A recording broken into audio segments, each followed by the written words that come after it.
কি গো বৌমা, কি ভাবতেছো এত? তোমাকে দেখে আজ খুব চিন্তিত মনে হচ্ছে।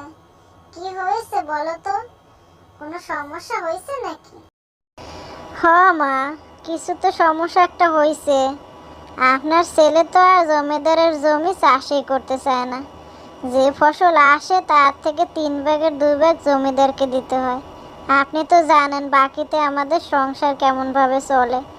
তাই আপনার ছেলে গেছে জমিদারকে না করে দিতে। সেই জন্য একটু চিন্তা হয়েছে। জানি না জমিদার আবার কি করবে। এমনিতেই যে রাগী মানুষ, স্বভাবও তেমন একটা ভালো না। নজর তো কুনজর দেয়, দুষ্ট নজর। চিন্তাই হচ্ছে মা আমার।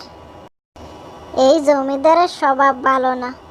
জানি না আপনার ছেলের সাথে কি ব্যবহারটা করবে।